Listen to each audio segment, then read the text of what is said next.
네, 오늘은 삼강 민수기와 신명기를 살펴보도록 하겠습니다. 먼저 민수기의 구조를 살펴보도록 하겠습니다. 민수기의 구조는 지리적 이동에 따라서 민수기가 좀 나눠지는 것들을 볼 수가 있습니다. 1장에서 10장까지는 시내 광야에서, 또 11장에서 20장까지는 시내산에서 가나안 경계에 이르기까지의 내용을 소개하고 있습니다. 또 21장에서 32장까지는 요단 동쪽 정복과 모압 땅, 모함이 아니라 모압 땅 체류에 대한 내용입니다. 뒷장으로 넘어가 보시면 33장에서 36장은 종결 부록에 대한 내용이 소개되고 있습니다. 창세기, 출애굽기, 레위기까지는 전체적인 구조가 조금 명확하게 나눠질 수가 있었습니다. 그런데 민수기에는 내용이 이쪽에 갔다가 저쪽에 갔다 하면서 내용이 잘 섞여 있어서 구조가 잘 나눠지지 않습니다. 그래서 본문을 구조적으로 보는 것보다는 개별적으로 보는 것이 더욱더 유익하겠다라고 생각이 듭니다. 민수기의 이름에 대해서, 의미에 대해서 한번 살펴보도록 하겠습니다. 모세오경의 네 번째 책인 이 민수기는 라틴어 성경에서는 누메리라고 부릅니다. 이것은 숫자들이라는 뜻입니다. 이것을 그리스어로 번역한 성경인 70인 역본에 나와 있는 책의 이름에서 기원한 이름입니다. 왜냐하면 이 책이 이스라엘의 인구조사에 대한 이야기를 소개하고 있기 때문입니다. 민수기는 첫 번째 세대인 옛 이스라엘, 출애굽 1세대가 민수기 1장에서 소개가 되고 있고, 두 번째 세대인 새 이스라엘, 출애굽 2세대에 대한 인구조사 이야기가 민수기 26장에 나와 있어서 두 번의 인구조사가 소개되고 있는 것을 볼 수가 있습니다. 이렇게 두 번에 걸쳐서 인구조사를 했다고 해서 숫자들이라고 이름이 명명이 된 것입니다. 우리말 성경에도 민수기, 백성의 수에 대한 기록이다라는 이름을 가지고 있습니다. 반면에 민수기의 히브리어 이름은 베미드바르라고 합니다. 베미드바르는 광야에서라는 뜻입니다. 따라서 이 민수기는 광야에서 있는 책이며 광야에서의 삶을 묘사하고 있는 책이다라고 하고 있습니다. 실제로 이스라엘의 성지순례에 가신 분들이 이 민수기를 이스라엘 땅에 가서 광야에서 읽을 때 더 은혜가 된다라고 이야기를 하십니다. 나중에 광야 땅에 가실 일이 있으면 민수기를 가서 한번 읽어보시는 것도 추천을 드립니다. 지난 강의 때 말씀드린 것처럼 예배 관점으로 모세오경을 해석해 본다면 레위기에서 이제 이스라엘 백성들이 하나님을 예배하는 방법에 대해서 배웠다면 이제 민수기는 하나님을 예배하는 첫 번째 장소가 어디냐? 광야다라고 이야기하고 있습니다. 민수기의 내용을 간략하게 한번 살펴보도록 하겠습니다. 1장부터 10장까지는 시내 광야에서의 이야기인데, 이 단락은 이스라엘이 시내산에서 율법을 받은 사건이라고 하는 그 큰 틀 안에서 포함이 되어 있는 본문입니다. 출애굽기 19장 1절부터 레위기 전체, 민수기 10장 10절까지가 하나의 단락, 시내산 언약의 단락인데, 이 언약 단락 안에 이 본문이 위치해 있다는 것을 염두에 두시면 더욱더 좋을 것 같습니다. 민수기 1장 1절에 의하면 이스라엘 백성들이 이집트를 떠난 지 약 13개월 정도가 됐습니다. 시내산에 도착한 지는 한 11개월 정도 되었을 때라는 것을 알 수가 있습니다. 그리고 10장 11절부터 12절까지의 내용을 종합해보면 이 민수기 1장부터 10장까지의 내용은 시내산을 떠나기 전 약 19일 동안 있었던 이야기들에 대해서 기록을 하고 있는 것을 알 수가 있습니다. 다음 페이지에 넘어가서 보시면 이 기간 동안 모세와 아론은 20세 되는 남자의 모든 수를 조사했고, 그것이 민수기 1장이고, 모세가 많은 율법과 규례들을 전했고 유월절을 지킨 이야기가 민수기 9장에 대해서 소개가 하고 있습니다. 민수기 11장부터 20장까지는 시내산에서 가나안 땅 경계에 이르기까지의 이야기들을 소개하고 있습니다. 이 민수기 11장부터 20장은 이스라엘 백성들이 시내산에서 모압까지 이르는 과정들을 잘 보여주고 있는데, 아래 지도를 보시면 시내산을 떠나가지고 디베라, 또 기브론 앗바다야라는 곳을 지내고 거기서 바란 광야를 거쳐서 가데스 바네아라고 하는 곳에 14장까지 이르게 됩니다. 그리고 쭉 올라가서 동쪽으로 올라가서 모압 땅 평지까지 올라가는 것을 볼 수가 있습니다. 지도상으로 보면 바로 직진해서 쭉 올라가면 가나안으로 바로 입성할 수 있는데 왜 모압 땅으로 돌아가냐라고 이야기할 수도 있습니다. 하지만 이 가나안으로 진입하는 길목에는 아말렉 군사들이 있었고 또 그 당시 최강대국이었던 블레셋이라고 하는 나라가 위치해 있었기 때문에 거길로 바로 진입할 수 없었다라고 하는 것입니다. 그러고 나서 이제 13장에 가면은 가나안 남쪽 경계선에 이르고 여기서 정탐꾼을 보내게 됩니다. 우리가 잘 아는 여호수아와 갈렙 그리고 10명의 정탐꾼들이 서로 다른 보고를 했다가 이때 정탐꾼들의 보고를 들은 백성들이 모세에게 반기를 드는 장면들도 여기서 볼 수가 있습니다. 제일 아래쪽에 지도 아래에 있는 내용을 한번 보시면 이스라엘 백성들이 하나님과 언약을 맺었다고 해서 완전히 다른 백성이 되는 것이 아니었습니다. 이런 점은 우리에게도 발견할 수 있는 모습이기도 합니다. 하나님께 은혜를 받았다고 해서 나 자신이 한꺼번에 완전히 바뀌지 않고 옛사람의 모습들이 순간순간 튀어나오지 않습니까? 아무리 성령 충만하다고 해도 우리 안에는 여전히 옛사람이 남아있고 이기적인 마음들이 그대로 남아있습니다. 이런 우리도 점차 조금씩 변화되어져 갑니다. 이스라엘 백성 역시 아직 완전히 거룩한 백성으로 변화되지는 않았습니다. 그래서 이스라엘 백성들이 모세에게 항의를 하게 되었다라고 하는 것입니다. 자, 그 다음 페이지 넘어가 보도록 하겠습니다. 민수기 14장 1절에서 4절에 보면은 이스라엘 백성들이 소리를 높여서 모세에게 항의하고 반기를 드는 장면이 나옵니다. 이스라엘 백성들은 홍해가 갈라지는 기적을 체험하고 광야 시대를 보내면서 하나님께서 매일매일 먹여주시는 만나와 메추라기를 먹었음에도 불구하고 큰 변화가 없었습니다. 그럼에도 하나님은 이 백성 편에 끝까지 서가지고 그들을 끝까지 약속의 땅으로 인도해 주셨다라고 하는 것입니다.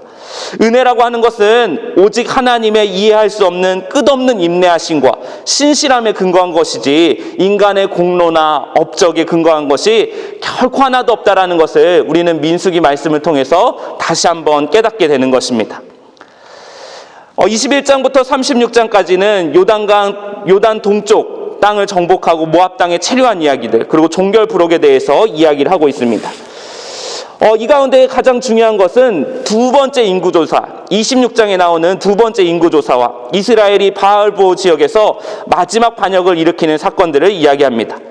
이 우상 숭배로 인해서 24,000명의 첫 세대 이스라엘 백성들이 죽임을 당하게 되었고 그 다음 어른 세대를 중심으로 인구조사를 다시 실시했습니다. 민수기 1장의 인구조사 이후에 출애굽 1세대는 민수기 14장 29절에 39절의 말씀처럼 단 두 사람을 제외하고는 모두 다 죽었다라는 것을 알 수가 있습니다.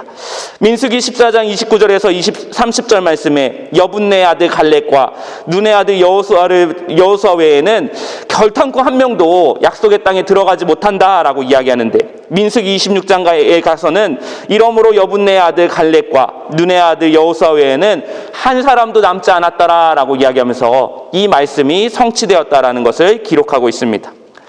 민수기는 이스라엘의 광야 생활에 대해서 기록을 한 책입니다. 이 책은 광야 생활의 초기와 말기에 이 백성들을 계수하는 내용을 설명함으로써 하나님의 약속이 불평과 불신앙으로 가득 찬 출애굽 1세대에서 출애굽 2세대인 광야 세대로 옮겨가고 있다는 것을 실감나게 표현해주고 있다라고 하는 것입니다. 그렇기 때문에 민수기는 우리 가운데 어떤 책이느냐, 경고의 책인 것과 동시에 하나님의 약속을 이루게 하는 소망의 책이다. 경고와 소망이 동시에 기록되어 있는 책이다라는 것을 알 수가 있습니다.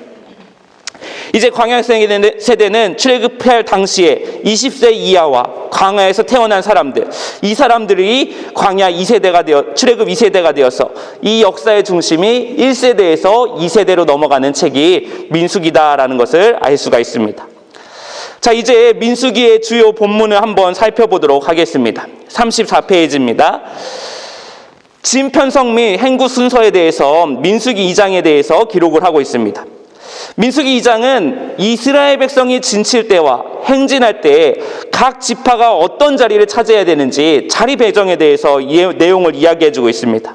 이스라엘의 행군을 보면 그들이 진을 칠 때나 이동할 때 항상 회막이 중심에 있다라고 하는 것입니다.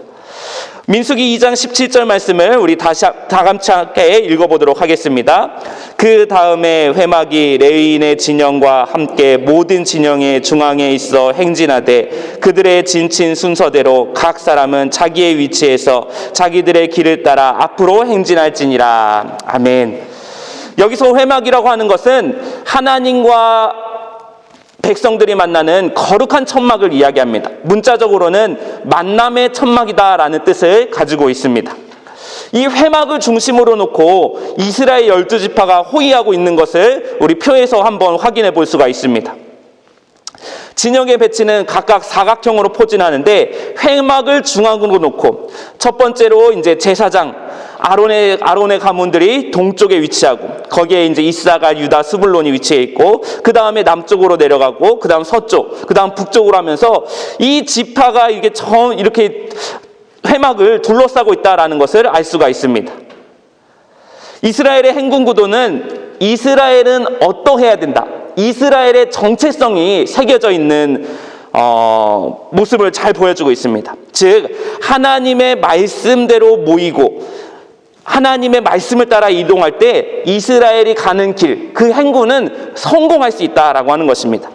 이것은 이스라엘 공동체가 철저하게 하나님 중심의 신정 공동체가 되어야 한다라는 것을 가리키고 있습니다. 광야에서 살아남을 수 있는 유일한 비법은 오직 하나님 중심으로 삶을 살아가는 은혜가 주어질 때만 광야에서 살아갈 수 있다라는 것을 이야기합니다. 우리의 삶에도 하나님을 중심으로 삶을 삼을 때만 그 길이 복되고 성공된 길인 줄 믿으시기를 주님의 이름으로 축원합니다. 두 번째, 이제 제사장의 축복에 대한 내용입니다. 민수기 22장부터 26절까지의 말씀, 우리가 잘 아는 말씀인데 우리 24절부터 26절까지의 말씀을 다 같이 한번 읽어보도록 하겠습니다. 가로에 있는 건 안 읽어도 됩니다.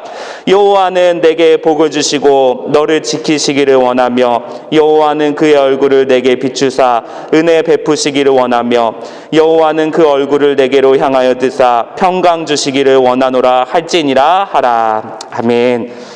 우리가 민수기에서 가장 많이 축복의 말씀으로 잘 알려져 있는 본문으로 알고 있습니다.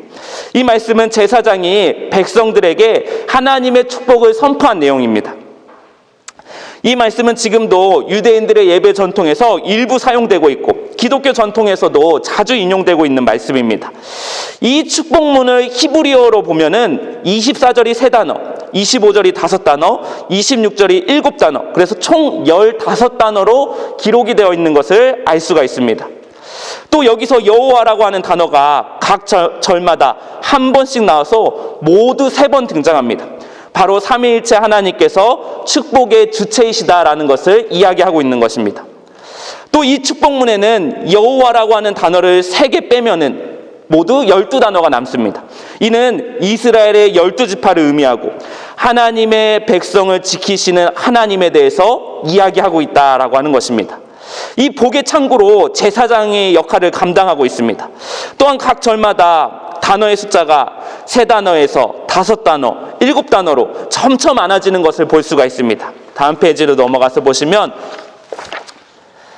한 사람의 제사장으로부터 더 넓은 공동체로 축복이 확산되어 가는 것을 상징한다라고 하는 것입니다. 그렇기 때문에 우리가 받은 축복 또한 나만을 위해서 받은 것이 아니라 그 축복이 흘려보낼 때 그 축복이 더 배가 된다라는 것을 이 말씀을 통해서 잘 보여주고 있습니다. 어떻게 확장되어 나가는지 보니까 24절에서는 하나님이 보호하신다는 내용이 나오고 25절에서는 하나님이 은혜를 베푸시기 원한다고 이야기하고 또 26절에서는 하나님이 샬롬 주시기를 원한다라고 이야기합니다. 이 복의 최종적인 결승점이 어디느냐? 바로 샬롬이다라고 하는 것입니다. 샬롬은 단순하게 갈등이나 전쟁이 없는 상태를 의미하는 것이 아닙니다. 이 샬롬이라고 하는 것은 모든 삶의 영역 가운데 하나님께서 온전하게 하시고 평강이 충만한 상태들을 이야기하는 것입니다. 내 안의 삶의 환경들이 척박하지만 하나님의 평강에 충만하게 임해서 어떤 것도 넉넉하게 이길 수 있는 상태가 바로 샬롬의 상태다라고 하는 것입니다. 오늘날 이 축복은 예배를 마칠 때 활용되는 축도의 원형이 됩니다. 축도의 원형을 주로 민수기 6장에 있는 말씀과 고린도후서 13장 13절의 말씀을 인용하는데, 주 예수 그리스도의 은혜와 하나님의 사랑과 성령의 교통하심이 너희 무리와 함께 있을지어다 라고 이야기합니다. 하나님 안에서 경험하는 샬롬이야말로 진정한 축복이다라는 것을 이야기하고 있습니다. 자, 민수기 12장에 보면 미리암이 모세에게 대들었다가 모세를 비방했다가 처벌을 받는 내용이 나옵니다. 민수기 12장은 미리암과 아론이 모세가 이방 여인을 결혼한 것을 두고 그것에 대해서 비판했다가 하나님의 심판을 당하는 장면입니다. 이를 두고 주의 종을 비방하면은 병에 걸린다, 대들면 죽을지도 모른다 라고 하면서 해석을 하기도 합니다. 하지만 이 본문의 의미는 조금 더 깊은 의미들을 담고 있습니다. 미가서 6장 4절의 말씀에 보면 내가 너를 애굽 땅에서 인도하여 내어 종 노릇하는 집에서 속량하였고 모세와 아론과 미리암을 내 앞에 보냈느니라 라는 기록이 나와 있습니다. 이 미가서의 기록에 의하면 출애굽을 주도했던 3인방의 인물이 바로 모세와 아론과 미리암이다 라고 이야기합니다. 그런데 모세는 별로 말을 잘 못하는 사람이었습니다. 그래서 말을 잘하는 형이었던 아론이 대신 공적인 발언들을 대신해 줍니다. 언변만 본다면 아론의 리더십이 모세의 리더십을 능가하는 것처럼 보였습니다. 또한 미리암은 출애굽기 15장에 따르면 최초의 여선지자였습니다. 한마디로 말하면 모세와 미리암이 아론과 미리암이 모세보다 손 윗사람이었다라고 하는 것입니다. 이 3인방의 역할을 나눠보면 모세는 율법을 수여하는 자, 그러니까 하나님의 말씀을 받는 자 이야기하고, 아론은 제사장이고 미리암은 예언자다라고 할 수가 있습니다. 문제는 이 세 가지 리더십 가운데 어떤 리더십이 가장 우선시되느냐, 누가 으뜸인가 하는 질서에 관한 문제가 있었다라고 하는 것입니다. 모세가 이스라엘 백성들을 이끌고 쭉 나가는 상황 가운데 이 리더십의 문제가 잘 정리되지 않은 것처럼 보입니다. 그래서 그런 상황 가운데 아론과 미리암이 모세를 비방했습니다. 그들은 2절 말씀해 보니까 여호와께서 왜 모세하고만 말씀하시느냐, 우리하고도 말씀하실 수 있지 않느냐라고 이야기하십니다. 자신들도 하나님과 소통할 수 있는 권위와 권리가 있다라고 이야기하는 것입니다. 하지만 모세에게는 이들이 가지지 못한 것이 있었습니다. 3절 말씀을 다 같이 한번 읽어보도록 하겠습니다. 이 사람 모세는 온유함이 지면의 모든 사람보다 더하니라. 여기서 온유함이라고 하는 것은 단순하게 성격이 좋은 상태, 유순한 성품을 의미하는 것이 아닙니다. 하나님 앞에서 자신을 철저하게 낮출 수 있는 그 겸손함을 의미하는 표현입니다. 하나님께 대한 절대 의존이나 헌신을 의미하는 표현이다라고 하는 것입니다. 모세는 하나님 말씀이면은 철저하게 엎드리면서 그 말씀에 순종하는 사람이었다라고 하는 것입니다. 이것을 잘 아셨던 하나님께서는 무조건 모세의 편을 들어주십니다. 민수기 12장 6절에서 8절 말씀에 이르시되 내 말을 들으라. 너희 중에 선지자가 있으면 나 여호와가 환상으로 나를 그에게 알리기도 하고 꿈으로 그와 말하기도 하거니와 내 종 모세와는 그렇지 아니하니 그는 내 온 집에 충성함이라. 그와는 내가 대면하여 명백히 말하고 은밀한 말로 하지 아니하며 그는 또 여호와의 형상을 보거늘 너희가 어찌하여 내 종 모세의 비방하기를 두려워하지 아니하느냐라고 이야기하십니다. 37페이지로 넘어가 보겠습니다. 모세는 하나님의 집에 충성된 자였습니다. 오직 모세만이 집 주인이신 하나님께 직접 다가갈 수 있었습니다. 여기서 대면하다라고 하는 히브리어 표현이 페라고 하는 단어인데, 이것은 입에서 입으로라고 하는 뜻이고 영어식으로 하면 얼굴에서 얼굴로라는 뜻입니다. 모세와 하나님은 얼굴과 얼굴을 마주하는 아주 특별한 관계를 맺고 있었다라고 하는 것입니다. 그리고 나중에 13절 말씀에 미리암이 처벌을 받게 되려고 하자 모세가 이렇게 이야기합니다. 모세가 여호와께 부르짖어 이르되 하나님이 원하건대 그를 고쳐주소서라고 이야기합니다.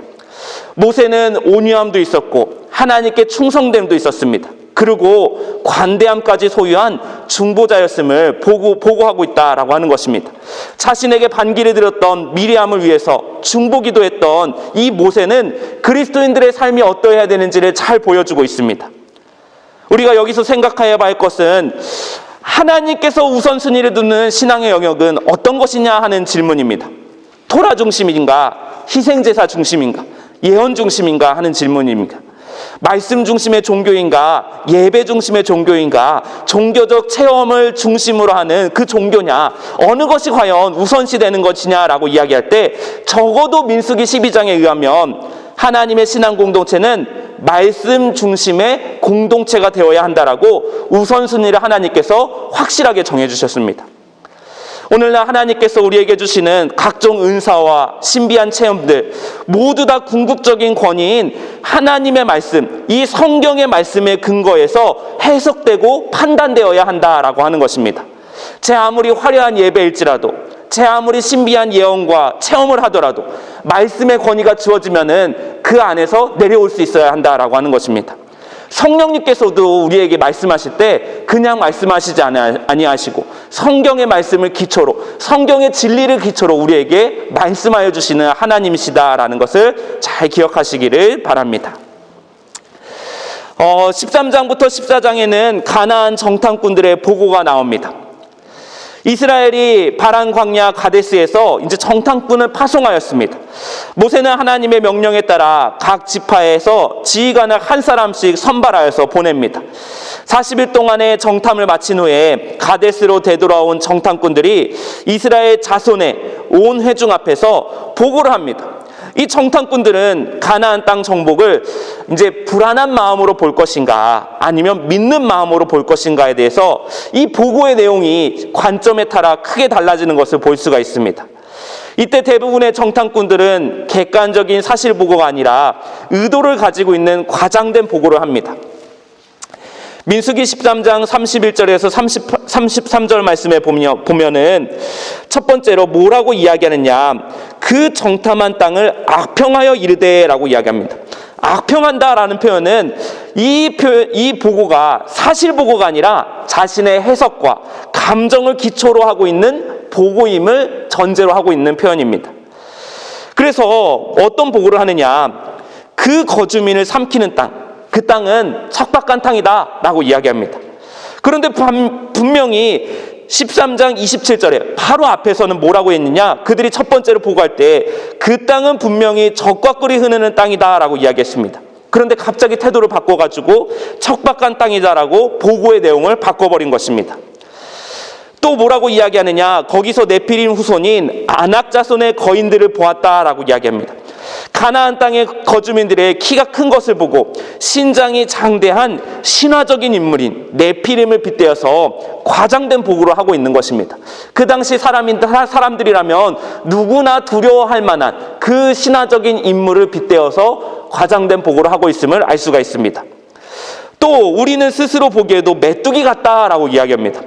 굳이 자신들을 폄하할 이유까지는 없는데 정탐꾼들은 스스로를 자신들을 미천한 존재로 낮추면서 보고를 하고 있다라고 하는 것입니다. 결국 이런 보고를 받은 이스라엘의 온 회중은 소리 높여 아우성쳤고 밤새도록 통곡했습니다. 다음 페이지로 넘어가겠습니다. 그들은 새로운 지휘자를 세우고 애굽으로 돌아가자라고 이야기합니다. 이때 여호수아와 갈렙이 목숨을 내놓고 10명의 정탐꾼과는 정반대의 보고를 합니다. 이 신실한 두 정탐꾼의 보고가 7절에서 9절에 나와 있는데 세 가지로 요약할 수가 있습니다. 첫째는 땅의 자연적인 우순성, 그 땅은 심히 아름다운 땅이라 적과 꿀이 흐르는 땅이다 라고 이야기합니다. 둘째는 땅의 주인의 인간적인 연약성이라고 이야기합니다. 그러면서 그들은 우리의 먹이다, 그들의 보호자는 그들에게 떠났고 하나님이 우리와 함께 계시니까 우리가 그들을 충분히 이길 수 있다는 보고를 합니다. 그래서 하나님의 압도적인 권능, 여호와는 우리와 함께 하신다라는 이 보고를 하고 있다라고 하는 것입니다. 하지만 여호수아와 갈렙의 이런 긍정적인 보고를 들어도 이스라엘 백성들의 마음은 변하지 않았습니다. 이미 부정적인 보고가 그 마음을 잠식해버렸기 때문이다라고 하는 것입니다. 두려움이 무서운 것은 무엇이냐면 불안함이 우리 마음을 잠식해버리면 그 안에 하나님의 말씀이 들어갈 그 틈을 내어주지 않는다라는 것에 두려움의 위험이 있다라고 하는 것입니다. 오히려 여호수아와 갈렙을 해치려고 합니다. 하나님께서 그 자리에 나타나셔서 여호수아와 갈렙을 지켜주지 않았더라면 아마도 큰일이 났을 그런 분위기였습니다. 이스라엘 백성에게 가나안 군대의 군사력이 문제가 아니었습니다. 누가 더 키가 크냐, 누가 더 큰 성곽을 소유했냐, 누가 더 좋은 무기를 많이 가지고 있느냐, 그런 문제가 아니었습니다. 가장 중요한 문제는 얼마나 이스라엘이 하나님을 신뢰하느냐의 문제였습니다. 하나님은 이스라엘 진영의 정중앙에 계셨습니다. 그렇기 때문에 이스라엘의 문제는 군사적인 문제가 돼서가 아니라 신앙적인 문제가 되어야 한다라는 것을 이야기하는 것입니다. 즉 하나님의 약속에 대한 신뢰의 문제입니다. 사실 인간은 심리학자들에 의하면 보이는 대로 보는 존재가 아니라 보고 싶은 대로 보는 존재다라고 이야기합니다. 그렇기 때문에 눈에 보이는 사실보다 더 중요한 것이 사물과 사실을 대하는 눈의 각도, 즉 해석하는 그 해석학의 마음이 더 중요하다라고 하는 것입니다. 민수기 13장에서 14장은 두려움은 믿음을 상실하게 만들었고 상실된 믿음의 태도는 하나님을 보지 못하게 만들었다라고 말해주고 있습니다. 이것이 믿음의 해석학입니다. 여호수아와 갈렙은 믿음의 눈으로 약속의 땅을 정탐했고 결국은 여호수아와 갈렙만이 가나안 땅에 들어갔습니다. 여호수아와 갈렙의 제사는 오직 믿음이었다라고 하는 것입니다. 오늘 저와 여러분의 삶에 가장 소중한 재산이 여러분에게 하나님께서 주신 믿음이기를 주님의 이름으로 축원합니다. 민수기 20장 1절에서 13절 말씀에는 모세가 왜 가나안 땅에 입성하지 못했는지에 대해서 소개를 하고 있습니다. 민수기 20장은 1절 말씀에 미리암이 죽는 것으로 시작해서 22절에서 29절에서는 아론의 죽음으로 이 단락이 마무리가 됩니다.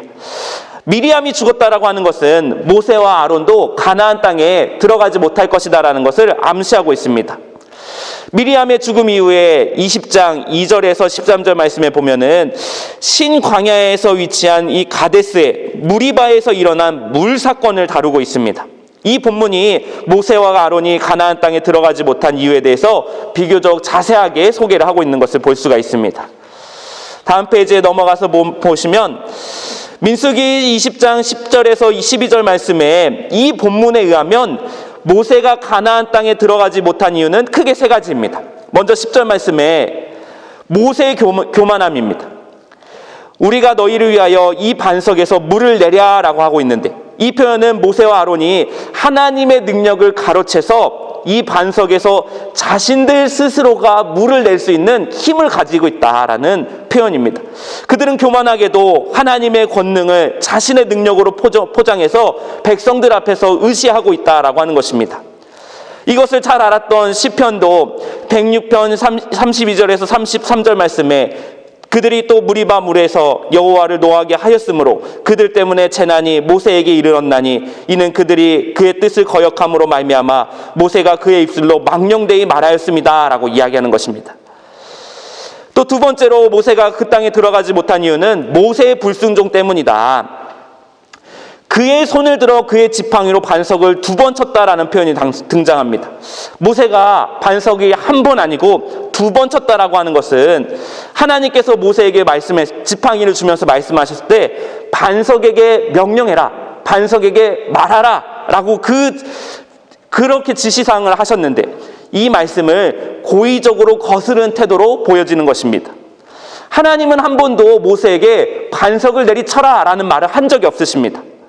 반석에게 말하라 라고 말씀하셨습니다.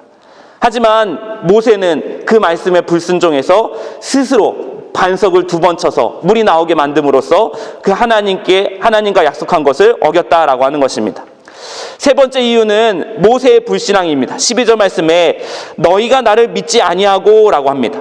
하나님께서 모세와 아론이 하나님의 어떤 부분에 대해서 불신앙을 보였는지 정확하게 말씀하지 않지만 아마도 하나님께서 약속하신 것을 성취하는 분이시다라는 것을 믿지 못했던 것을 이야기하는 것으로 보입니다.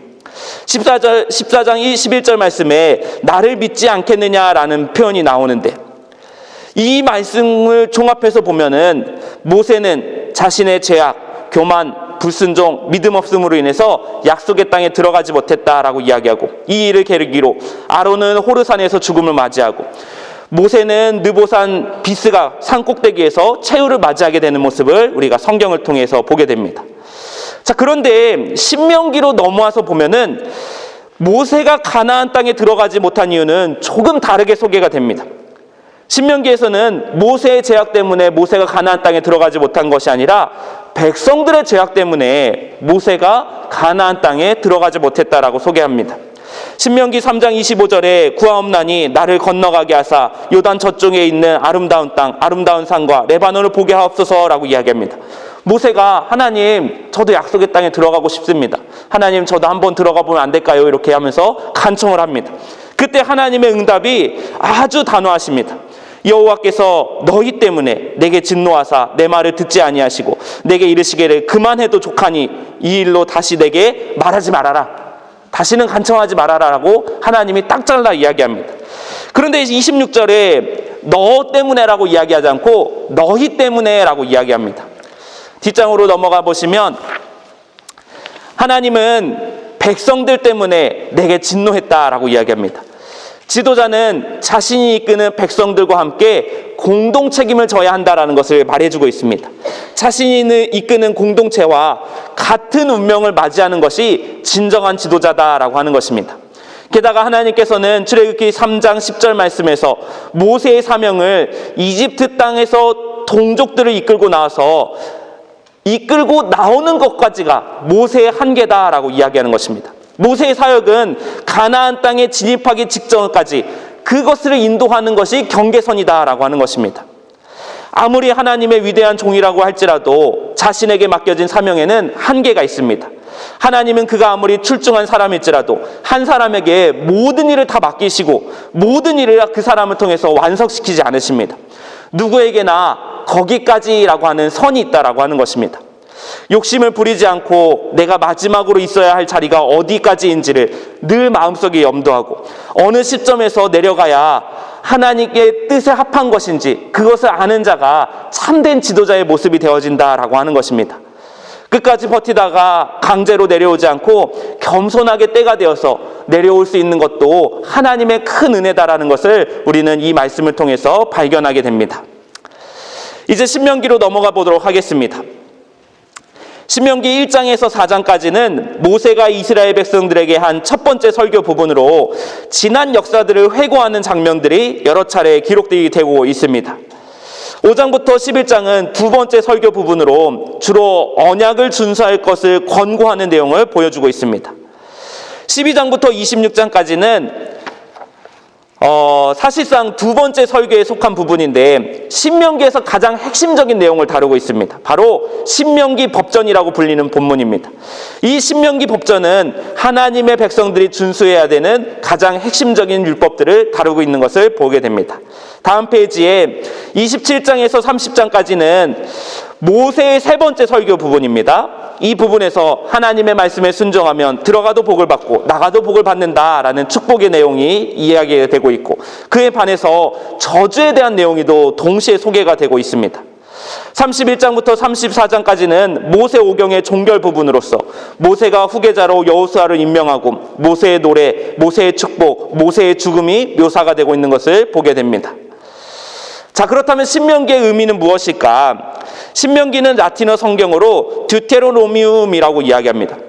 듀테로라고 하는 것은 두 번째라는 뜻이고 노미움이라고 하는 것은 율법이라는 뜻으로 두 단어가 결합되어서 두 번째 율법을 의미하는 표현입니다. 한글 성경에는 신명기라고 되어 있는데 여기서 신자가 귀신 신자, 하나님 신자가 아니라 되풀이하다라는 뜻의 납신입니다. 그러니까 신명기는 되풀이하다 그리고 계명의 기록이라는 결합으로서 하나님의 명령, 율법을 되풀이하여서 기록한 책이다. 따라서 신명기는 창세기부터 민수기에 이르기까지 모든 율법들을 다시 한번 재해석하는 개정판이다라고 하는 것을 보여주고 있습니다. 또 신명기의 두 번째 의미가 모압에서 이루어진 두 번째 율법 제정이다라는 것을 알 수가 있습니다. 첫 번째 율법 제정은 그 다음 페이지에 보시면 시내산에서 이루어졌고, 출애굽기 19장부터 24장까지가 첫 번째로 이스라엘 백성들에게 율법이 처음으로 주어진 장면입니다. 두 번째 율법은 약속의 땅에 들어가기 직전에 바로 모압 경계 지역에서 주어진 신명기의 말씀이다라고 하는 것입니다. 신명기 19장 1절에서 호렙에서 하나님께서 언약을 줬다라고 이야기하고, 또 모압 땅에서 그들과 세우신 말씀은 이러하다라고 이야기합니다. 여기서 말하고 있는 호렙은 첫 번째 언약, 시내산에서 주어진 이 시내산 언약을 이야기합니다. 아까도 말씀드렸다시피 출애굽기 19장 1절부터 레위기 전체, 민수기 10장 10절까지가 첫 번째 율법에 해당하는 시내산 언약 단락이다라는 것을 말씀드렸습니다.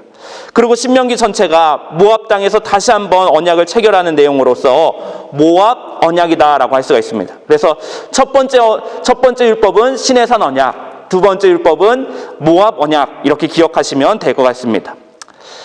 자, 그러면 신명기의 중요한 본문들을 한번 다뤄보도록 하겠습니다. 신명기 4장 15절부터 18절 말씀에는 귀의 종교냐, 눈의 종교냐, 이스라엘의 이 신앙은 어떤 종교냐라는 문제를 다루고 있습니다. 하나님께서 어떤 형상으로든지 하나님을 형상화해서는 안 된다라고 말씀하십니다. 왜냐하면 호렙산에서도 하나님이 나타나셨을 때 그분의 형상을 보여준 일이 단 한 번도 없었기 때문입니다. 하나님은 자신의 형상을 보여주지 않고 오로지 음성으로만 자신을 드러내 주셨습니다. 그래서 신명기 14장 12절 말씀에도 너희에게 말씀하시되 음성뿐이므로 너희가 그 말소리만 듣고 형상은 보지 못하였다라고 이야기하고, 또 36절에도 하늘로부터 그의 음성을 내게 듣게 하시며 그의 말씀을 듣게 하셨다라고 이야기합니다. 신명기 4장에서 말하고 있는 하나님의 속성은 보여지는 분이 아니라 말씀하시는 분이다라고 하는 것입니다. 신명기의 신앙은 눈으로 보고 믿는 신앙이 아닙니다. 귀로 듣고 따르는 것이 신명기에서 말하고 있는 신앙입니다. 그렇기 때문에 신명기의 종교는 눈의 종교가 아니라 귀의 종교다. 이스라엘 백성들이 들어갈 가나안 땅은 화려함으로 가득 차 있고 눈으로 현혹하는 땅입니다. 가나안 종교도 가시적인 눈의 종교입니다. 앞에서 어떤 화려한 제사들이 펼쳐지면서 사람들을 압도하는 종교의 모습들을 보여지게 됩니다. 그 가나안 땅에 들어가서 백성들이 지켜야 하는 신앙은 말씀을 듣고 따르는 신앙이었다라고 하는 것입니다. 이런 관점에서 본다면 구약의 신앙은 말씀 중심의 신앙입니다. 이 구약의 말씀 중심의 신학은 신약에 와서 어떻게 이루어집니까? 말씀 그 자체이신 예수 그리스도가 이 땅에 성육신하여서 우리 가운데 오셨다라고 이야기합니다. 부활하신 예수님께서도 도마에게 너는 나를 본고로 믿느냐, 보지 못하고 믿는 자는 복이 있다라고 말씀하십니다. 말씀에 근거한 믿음이 표적과 기적, 눈에 보이는 믿음보다 더 소중하다라고 예수님께서도 말씀하셨습니다. 그렇기 때문에 기독교 신앙은 하나님과 예수님의 말씀을 믿고 듣고 따르는 신앙이다라는 것을 알 수가 있습니다. 요즘 우리가 사는 시대는 다 모든 것들을 눈으로 바라보게 만듭니다. 우리가 하나님 말씀을 듣지는 않지만 아침에 일어나면 제일 먼저 뭘 합니까? 핸드폰을 열어서 핸드폰을 보는 일들을 가장 먼저 하게 됩니다. 세상은 모든 것들을 눈으로 다 모든 시선들을 빼앗아가는 그런 세상입니다. 이때일수록 하나님은 우리가 귀로 듣는 것을 더 원하십니다. 귀로 말씀을 듣고 하나님의 음성을 잠잠하게 듣는 것이 이 시대를 살아갈 수 있는 기독교 신앙의 참된 마음이다라는 것을 잘 이야기해주고 있습니다. 신명기 5장에 보면은 십계명에 대한 이야기가 나옵니다. 이미 출애굽기에서도 십계명이 나왔고 신명기에서도 십계명이 나왔는데 이 두 십계명에는 차이가 있다라는 것을 보게 됩니다. 다음 페이지로 넘어가 보겠습니다. 구약 성경에서 십계명은 두 군데에서 소개가 됩니다. 하나는 출애굽기의 십계명, 출애굽기 20장 말씀이고, 또 하나는 오늘 본문 말씀인 신명기 5장의 말씀입니다. 출애굽기의 십계명은 출애굽 1세대와 맺은 것이고, 신명기의 십계명은 출애굽 2세대와 새롭게 맺은 내용입니다. 이 두 십계명에 약간의 계명의 차이가 있습니다. 바로 4계명, 5계명, 9계명, 10계명이 조금씩 다릅니다. 이 중에서 4계명을 제외하면은 다른 계명들 사이에는 아주 약간의 미세한 차이만 보이고 있다라고 하는 것입니다. 먼저 5계명에 보시면 부모를 공경하라라고 하는 내용이 나오는데 신명기에서는 2개의 구절 정도가 추가되어서 이 내용이 조금 더 삽입이 되었다라는 것을 보여지게 됩니다. 그렇게 뭐 큰 차이는 아닙니다. 또 9계명에서도 이웃에게 거짓 증거하지 말라라고 하는데 이 거짓이라고 하는 히브리어 단어가 사케르, 샤베라고 달라지는 것을 보게 됩니다. 이건 역시 뭐 그렇게 큰 의미가 있는 표현은 아닌 것으로 보입니다. 또 10계명에서 내 이웃의 짐을 탐하지 말라라고 이야기하는데 신명기에서는 아내가 집보다 먼저 나오게 됩니다. 출애굽기에서는 내 이웃의 짐을 탐하지 말라라고 하면서 아내, 남종, 여종, 뭐 소기, 나귀, 뭐 그 모든 소유 목록들이 쭉쭉쭉 나오는 것을 보게 됩니다. 근데 신명기에서는 내 이웃의 아내를 탐하지 말라라고 이야기하고 그 다음에 집, 밭, 뭐 남종, 여종 이런 것들이 쭉 나옵니다. 여성이 왜 앞으로 나오게 되었느냐? 그것은 신명기에 오니까 이제 여자들이 힘이 세진 겁니다. 이제 남자들의 등살을 더 이상 이제 지켜볼 수가 없어서 남자들이 하도 답답하게 굴어가지고 여자들이 이제 점점 지위가 높아져가지고 여자가 이제는 남자, 이 집이라고 하는 표현은 남자의 소유라라고 하는 표현입니다. 근데 이제 여성이 남자의 소유가 아니라 동등한 어느 정도의 인격체가 되었다라는 것을 여기서 잘 보여주고 있습니다. 하지만 4계명에서는 중요한 차이점들이 드러나고 있습니다. 안식일을 거룩하게 지켜라 라고 하는 본문에서는 이 신명기의 4계명에서는 출애굽기에 없는 몇 구절이 눈에 띄게 추가된 것을 볼 수가 있습니다. 가장 중요한 것은 안식일 준수의 근거입니다. 출애굽기의 신명기는 창조 사건을 안식일의 근거로 제시하고 있고 신명기는 출애굽 사건을 안식일의 근거로 제시하고 있다라고 하는 것입니다. 출애굽기 20장 8절에서 11절 말씀에 보면 엿새 동안은 힘써 내 모든 일을 행할 것이나 일곱째 날은 내 하나님 여호와의 안식일인즉 이야기하면서 엿새 동안 하나님이 창조하시고 7일째 하나님이 쉬셨다라는 내용에 대해서 강조를 하고 있습니다. 그런데 신명기 5장에서는 내가 애굽 땅에서 종 되었더니 내 하나님 여호와가 강한 손과 편팔로 거기서 너를 인도하여 냈다라면서 하나님이 출애굽하신 사건에 대해서 안식일 계명을 강조하고 있다라고 하는 것입니다. 다시 말해서 출애굽의 안식일은 신학적인 이유에 근거한 안식일입니다. 하나님이 쉬셨기 때문에 너희도 쉬어라라는 것입니다. 창조주 하나님의 심에 인간이 초청받았다라고 이야기하는 것입니다. 반면에 신명기의 안식일은 사회적인 이유에 근거합니다. 연약한 사람들과 일에 찌든 사람들에게 이 사람들에게 쉼이 필요하기 때문에 그들을 안식하게 하라라고 하는 사회적인 상황과 관련되어서 주어진 것입니다. 또한 출애굽기에서는 언약 공동체가 창조를 기억하고 그 기억을 통해서 순종하고 부름을 받고 있는 것의 반면에서 신명기에서는 구속의 기억, 그것을 생생하게 살려서 공동체의 모든 구성원들에게 수고로운 노동에서 안식을 제공하기 위해서 이 안식의 계명이 주어졌음을 볼 수가 있게 됩니다. 여러분, 이스라엘 백성들이 애굽 땅에 있을 때 얼마나 많은 노역들을 감당했습니까? 우리가 이집트에 가면 지금도 피라미드나 스핑크스 이런 것들을 다 보게 됩니다. 그런 것들 볼 때마다 어떤 생각이 드십니까? 아, 정말 위대한 건축물이다 라는 것이 드십니까? 우리가 이 신명기 5장을 말씀을 읽었다면 그 스핑크스를 보면서 이스라엘 백성들이 정말 뼈 빠지게 고생했구나, 정말 피 흘리면서 고생했구나 라는 생각이 들게 됩니다. 그렇기 때문에, 그렇게 고생했기 때문에 그들에게 이 안식일 계명이 정말 꼭 필요했다라는 것을 잘 알게 됩니다.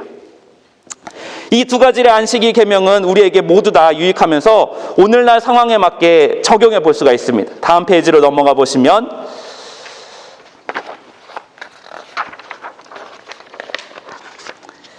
첫째는 안식해야 된다라는 것입니다. 나도 물론이고 공동체 구성원들도 일상적인 과업과 노동으로부터 정기적으로 안식과 자유를 누리지 못한 사람들을 포함해서 모든 사람들에게 안식을 누리도록 그리스도인들은 배려해야 된다라고 하는 것입니다. 그리스도인들 중에서 사장님이나 뭐 부장님, 팀장님들 계시면 우리 평사원들 잘 쉬게 해주시면서 충분한 안식을 보장해 주시면서 좋은 사장님이 되시기 바랍니다. 두 번째는 예배해야 된다라고 하는 것입니다. 어떤 방식이든지 하나님께 구별된 시간을 드려야 된다라고 하는 것입니다. 예배는 이 안식일에는 예배와 거룩한 성금이 중요한 핵심적인 가치다라고 이야기하고 있습니다. 마지막으로 하나님의 구속을 기억해야 된다라고 하는 것입니다. 오늘날 그리스도인들은 안식일이 아니라 주일을 지키고 있습니다. 주일과 안식일은 분명하게 다른 것입니다. 안식일은 이제는 예수님에 의해서 완성이 되어서 이 안식일의 정신만 남았지 안식일을 지키는 율법은 폐지되었다라는 것을 기억해야 됩니다. 주일은 예수님의 부활을 기억하고 경배하는 날입니다. 따라서 안식일의 정신을 이어받은 이 주일이라고 하는 것은 하나님의 구속과 예수님의 십자가와 부활을 기억하면서 그 은혜로 경배를 올려드리는 날이다라는 것을 이야기해 줍니다. 신명기 12장에 가면은 예배 성소의 단일화, 오직 한 곳에서만 예배하라라고 이야기합니다. 이 신명기 12장부터가 신명기에서 가장 중요한 내용인 신명기 법전을 다루고 있는데, 이 신명기 법전의 가장 처음에 기록된 내용이 무엇이냐? 이스라엘 백성들이 한 장소에서 제사를 드려야 한다라는 명령입니다.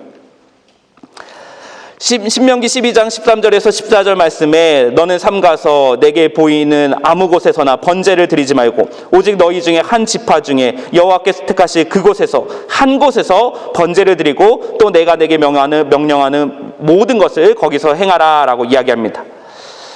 분명히 출애굽기 20장에서는 모든 곳에서 제사를 드려도 된다라고 말씀하셨습니다.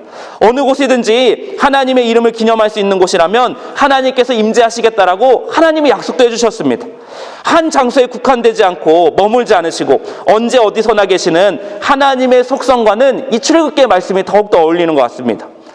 하지만 이 한 장소에서만 제사를 드리는 예배 성소의 단일화는 신명기의 핵심적인 가치입니다. 왜냐하면 예배 성소를 단일화하는 것은 지방 성소를 폐쇄하는 일입니다. 특히 지방에 거주하는 신앙인들에게는 종교 생활이 아주 버겁게 만들었습니다. 나중에 이제 솔로몬이 예루살렘 성전을 지어가지고 예루살렘 성전에 가서 예배를 드리려면 지방에 저 멀리 있는 사람들은 이 예루살렘으로 올라가는 일이 너무나도 힘듭니다. 그래서 시편 84편 6절 말씀에 보면 내가 눈물 골짜기를 지나갈 때 그 눈물 골짜기가 언제 지나가는 겁니까? 예배 드리려고 가다가 너무 지쳐가지고 힘들어가지고 그곳이 눈물 골짜기다라고 이야기하는 것입니다. 그럼에도 예배 성소의 단일화를 하나님께서 말씀하신 것은 신명기 6장 4절에 따르면 하나님은 한 분 하나님이시기 때문에 오직 한 장소에서 예배를 받으셔야 한다는 사상이 담겨져 있습니다. 즉 하나님을 예배하는 장소를 하나로 집중시키는 것은 신앙의 순수성을 회복하고 보존시키기 위한 조치다라고 하는 것입니다. 지방 처소에서 예배를 드리게 되면 자연스럽게 예배드리는 장소가 마땅하게 차려지지 않을 수가 있습니다. 그래서 그들이 가나안 땅의 바알 신당이나 이방 신전을 이용해서 그곳에서 하나님을 예배드릴 수 있는 위험이 생깁니다. 그러다 보면 신앙이 차츰 바알 종교랑 혼합 신앙이 되어서 하나님을 믿는 것인지 바알을 믿는 것인지 구분이 안 되게 된다라고 하는 것입니다. 그래서 약속의 땅에 들어가는 하나님의 백성들에게 이 예배 성소의 단일화는 신앙의 순수성을 지키고 보존하기 위한 획기적인 개혁 조치가 되었다라고 하는 것입니다. 이 당시의 사회적인 그런 종교적인 상황과 맞물려 있는 명령이다라는 것을 알게 됩니다. 이어서 신명기의 11절을 보도록 하겠습니다. 모세오경에서 11절을 소개하고 있는 본문은 크게 세 가지 본문으로 압축이 됩니다. 다음 페이지에 넘어가 보겠습니다. 첫째는 민수기 18장에 있는 제사장의 생활 비용으로 드리는 11조입니다. 레위인들에게는 땅을 분배받지 못했기 때문에 그들에게 하나님의 몫으로 11조를 할당하셨습니다. 땅 분배를 받은 다른 지파들이 11조를 드려서 레위 제사장들의 생활을 책임져서 하나님을 섬기는 일에 온전하게 집중할 수 있는 여건들을 만들어줘라 라고 명령하셨습니다. 두 번째는 신명기 14장 26절에 제사 공동체용 11조가 있습니다.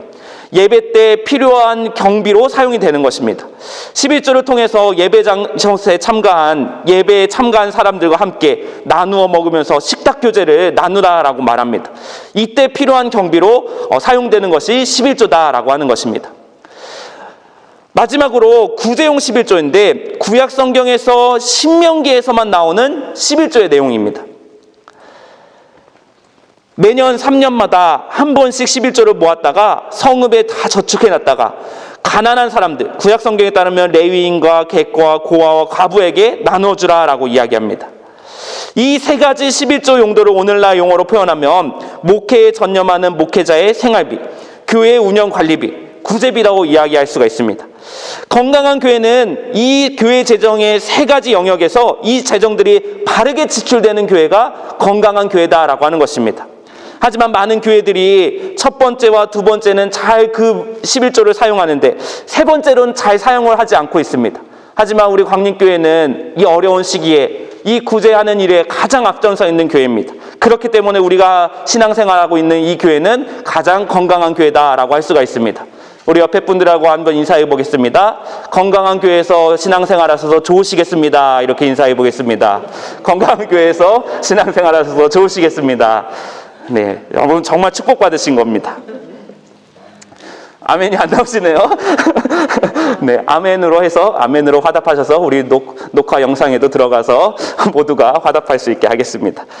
자, 이제 이삭을 남겨라. 신명기 24장에 나와 있는 내용입니다. 신명기 24장 24절에서 25절 말씀을 우리 다 같이 한번 읽어보도록 하겠습니다.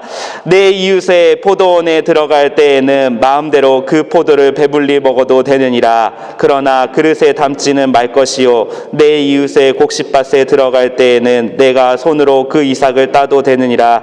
그러나 내 이웃의 곡식밭에 낫을 대지는 말지니라 라고 이야기합니다. 뒷페이지로 넘어가서 보시면 또 신명기 29장 19절과 22절 말씀도 나오는데 먼저 우리가 지금 읽었던 신명기 23장 24절에서 25절 말씀은 사회적 약자들을 대상으로 먼저 하나님께서 말씀하신 것입니다. 남의 포도원에 들어가서 굶주린 배를 채워도 된다라는 그 허용의 범위가 나오는데 그릇에 담는 것은 안 된다. 곡식밭에 들어가서 손으로 따는 건 되는데 낫을 베고 곡식을 베는 것은 안 된다. 이것은 율법 공동체의 구성원들의 재산권, 밭을 소유한 사람들의 재산을 보호해주는 권리를 이야기하고 있고 동시에 사회적 약자들이 생계를 유지할 수 있는 그 길들을 열어주는 표현이다라고 하는 것입니다. 그래서 신명기 23장의 핵심 포인트는 어디에 있느냐? 밭의 소유주의 재산권에 포인트가 더 있다는 것을 알 수가 있습니다. 반면에 신명기 24장의 말씀은 곡식과 감람나무와 포도원의 소유주들, 이 재산권을 가지고 있는 사람들을 대상으로 한 말씀입니다. 이 규정에서는 사회적 약자들을 위해서 이삭 남기기를 실천해라 라고 이야기합니다. 특별히 고아와 나그네와 과부들은 그 당시의 사회적 최빈곤층으로 이야기가 됩니다. 그런데 이들을 위해서 곡식을 남기고 감람열매도 남기고 포도도 남기라라고 이야기합니다. 일종의 고대의 사회복지 제도다라는 것을 알 수가 있습니다. 신명기 24장의 말씀에 의하면 개인의 재산권도 소중하지만 이것보다 더 우선되는 가치가 있는데 그것이 무엇이냐? 이웃에 대한 자비다. 이웃의 생존권이 나의 재산권보다 앞서는 율법의 정신이다라는 것을 잘 말해주고 있습니다. 이것이 어디서 잘 드러나느냐? 나그네와 고아와 과부라고 하는 표현이 이 짧은 구절 안에 3번이나 강조가 되고 있습니다. 신명기 법전 전체에서 이렇게 강조하고 있는 표현은 단 한 번도 등장하지 않습니다.